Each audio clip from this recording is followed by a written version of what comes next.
EPIC ലൈബ്രറിയുടെ പുതിയൊരു വീഡിയോയിലേക്ക് എല്ലാവർക്കും സ്വാഗതം. 2026 ലോഗോസ് ക്വിസിന് തയ്യാറെടുക്കാൻ സഹായിക്കുന്ന വീഡിയോ സീരീസിലെ 10ാമത്തെ വീഡിയോയാണിത്. മുൻഭാഗങ്ങളുടെ പ്ലേലിസ്റ്റുകൾ ഡിസ്ക്രിപ്ഷനിലും ഐ ബട്ടണിലും കൊടുക്കുന്നുണ്ട്. ഈ വീഡിയോ നിങ്ങൾക്ക് ഉപകാരപ്രദമെന്ന് തോന്നിയാൽ ലൈക്ക് ചെയ്യാനും ഷെയർ ചെയ്യാനും മറക്കരുത്. നമ്മുടെ ചാനൽ ആദ്യമായി കാണുന്നവർ സബ്സ്ക്രൈബ് ചെയ്യുന്ന കാര്യം കൂടി ഒന്ന് പരിഗണിക്കണേ.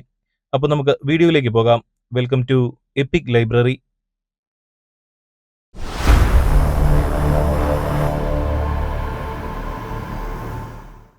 സാമുവേലിന്റെ 1-ാം പുസ്തകം 2-ാം അധ്യായം 12 മുതൽ 36 വരെ വാക്യങ്ങളിൽ നിന്നുള്ള 30 ചോദ്യോത്തരങ്ങളാണ് ഈ വീഡിയോയിൽ ഉൾപ്പെടുത്തിയിരിക്കുന്നത്. ചോദ്യം 1 സാമുവേൽ അധ്യായം 2 12 മുതൽ 36 വരെ വാക്യങ്ങളുടെ ശീർഷകം എന്താണ്? ഉത്തരം ഏലിയുടെ പുത്രന്മാർ. ചോദ്യം 2 1 സാമുവേൽ അധ്യായം 2-ൽ ദുർമാർഗികളും കർത്താവിനെ ബഹുമാനിക്കാത്തവരുമായിരുന്നുവെന്ന് പറഞ്ഞിരിക്കുന്നത് ആരെ പറ്റിയാണ്? ഉത്തരം ഏലിയുടെ പുത്രന്മാരെ പറ്റി. ചോദ്യം 3 ജനങ്ങളിൽ നിന്ന് പുരോഹിതന്മാർക്ക് ലഭിക്കേണ്ട വിഹിതത്തെ സംബന്ധിക്കുന്ന നിയമം മാനിക്കാതിരുന്നത് ആരാണ്?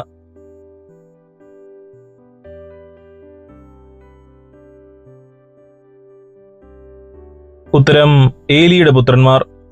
ചോദ്യം 4 ജനങ്ങളിൽ നിന്ന് ആർക്ക് ലഭിക്കേണ്ട വിഹിതത്തെ സംബന്ധിക്കുന്ന നിയമമാണ് ഏലിയുടെ പുത്രന്മാർ മാനിക്കാതിരുന്നത്?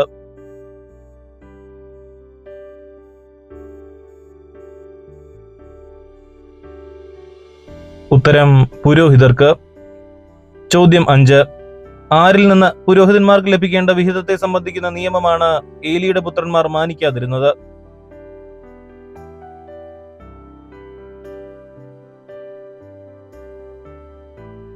ഉത്തരം ജനങ്ങളിൽ നിന്ന്. ചോദ്യം 6 ജനങ്ങളിൽ ആരെങ്കിലും ബലിയർപ്പിച്ച മാംസം പാകം ചെയ്യുമ്പോൾ പാത്രത്തിൽ മുപ്പല്ലി കൊണ്ട് കുത്തി അതിൽ കിട്ടുന്നത് മുഴുവൻ എടുത്തിരുന്നത് ആരാണ്?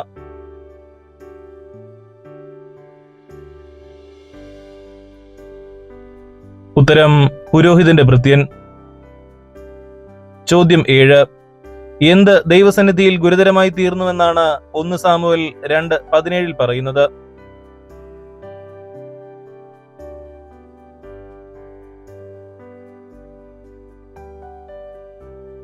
ഉത്തരം ഏലിയുടെ പുത്രന്മാരുടെ പാപം. ചോദ്യം 8 ഏലിയുടെ പുത്രന്മാർ അശ്രദ്ധയോടെ വീക്ഷിച്ചത് എന്തിനെയാണെന്നാണ് വിശുദ്ധ ഗ്രന്ഥം പറയുന്നത്?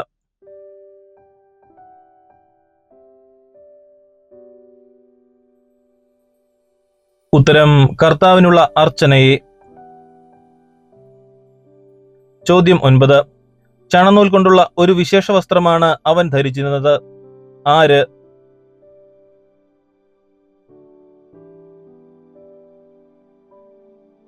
ഉത്തരം ബാലനായ സാമുവേൽ. ചോദ്യം 10 പൂരിപ്പിക്കുക. ബാലനായ സാമുവേൽ കർത്താവിന് ശുശ്രൂഷ ചെയ്തു പോന്നു. ഡാഷ് കൊണ്ടുള്ള ഒരു വിശേഷ വസ്ത്രമാണ് അവൻ ധരിച്ചിരുന്നത്.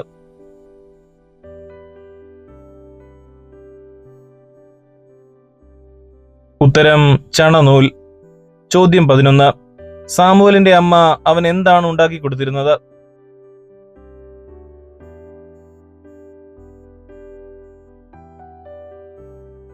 ഉത്തരം ചെറിയ ഉടുപ്പ്. ചോദ്യം 12 ദൈവം എന്ത് നൽകട്ടെ എന്നാണ് എൽക്കാനയെയും ഭാര്യയെയും ഏലി അനുഗ്രഹിച്ചത്?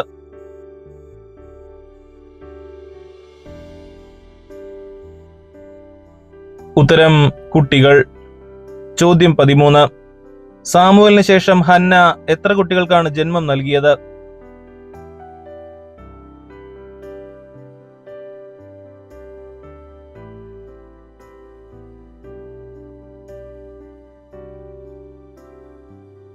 ഉത്തരം 3 പുത്രന്മാർക്കും 2 പുത്രിമാർക്കും.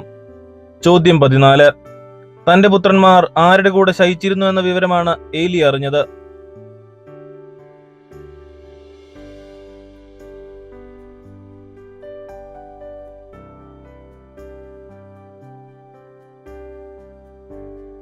ഉത്തരം സമാഗമ കൂടാരത്തിന്റെ പ്രവേശന കവാടത്തിൽ ജോലി ചെയ്തിരുന്ന സ്ത്രീകളോടൊത്ത്. ചോദ്യം 15 എന്താണ് നിങ്ങൾ ഈ ചെയ്യുന്നത് എന്ന് പറഞ്ഞത് ആരാണ്?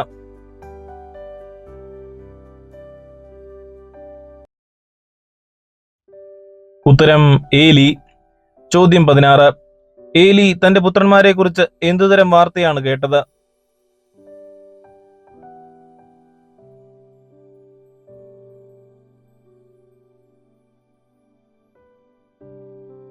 ഉത്തരം അവരുടെ ദുഷ്കൃത്യങ്ങളെ പറ്റി.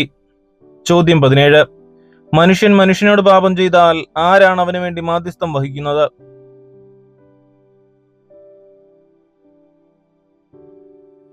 ഉത്തരം ദൈവം. ചോദ്യം 18. ഏലിയുടെ പുത്രന്മാർ പിതാവിന്റെ വാക്ക് കേൾക്കാതിരുന്നത് എന്തുകൊണ്ടാണ്?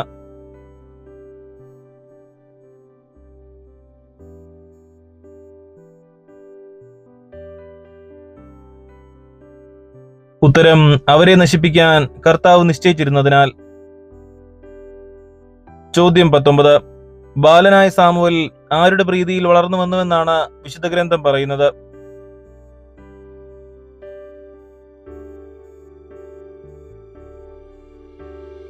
ഉത്തരം കർത്താവിന്റെയും മനുഷ്യരുടെയും. ചോദ്യം 20.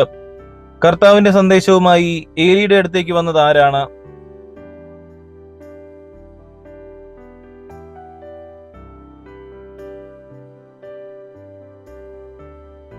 ഉത്തരം കർത്താവ് അയച്ച ഒരാൾ.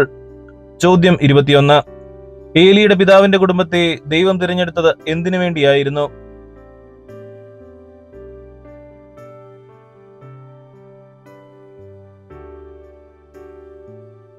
ഉത്തരം കർത്താവിന്റെ പുരോഹിതരാകാൻ. ചോദ്യം 22. ദൈവത്തെക്കാൾ അധികമായി നീ ആരെ ബഹുമാനിച്ചുവെന്നാണ് ദൈവം ഏലിയോട് പറഞ്ഞത്?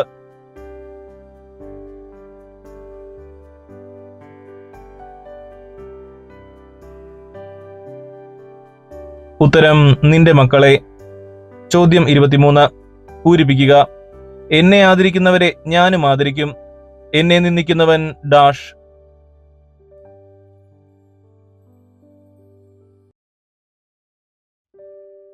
ഉത്തരം നിന്ദിക്കപ്പെടും. ചോദ്യം 24. ഏലിയുടെ പിതൃകുടുംബത്തിനെതിരെ എന്തു ചെയ്യുമെന്നാണ് കർത്താവ് പറഞ്ഞത്?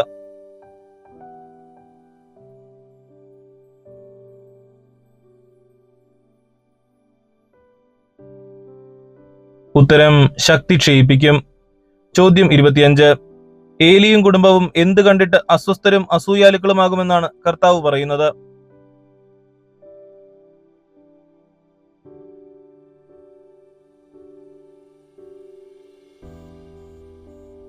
ഉത്തരം മറ്റുള്ളവർക്ക് നൽകുന്ന അനുഗ്രഹങ്ങൾ. ചോദ്യം 26. ഏലിയുടെ പിൻഗാമികൾക്ക് എന്ത് സംഭവിക്കുമെന്നാണ് കർത്താവ് പറയുന്നത്?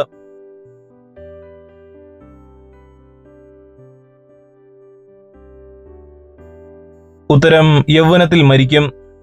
ചോദ്യം 27. ഹോഫ്നിക്കും ഫിനെഹാസിനും എന്ത് സംഭവിക്കുമെന്നാണ് കർത്താവ് പറഞ്ഞത്?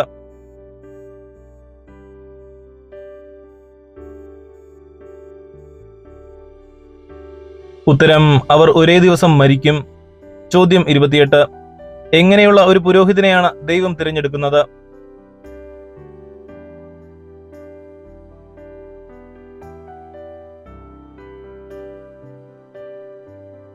ഉത്തരം വിശ്വസ്തനായ ഒരു പുരോഹിതനെ.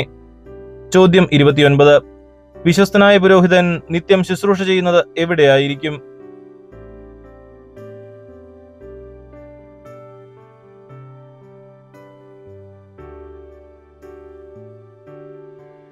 ഉത്തരം എന്റെ അഭിഷിക്തന്റെ സന്നിധിയിൽ.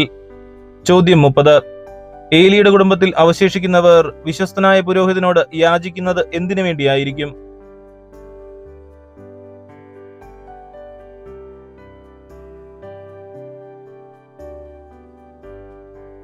ഉത്തരം ഒരു വെള്ളിക്കാശിനും ഒരു കഷണം അപ്പത്തിനും വേണ്ടി.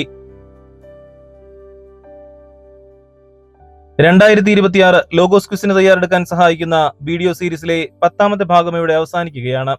അടുത്ത ഭാഗവുമായി ഉടൻ തന്നെ മടങ്ങിവരാം. എല്ലാവർക്കും നന്ദി.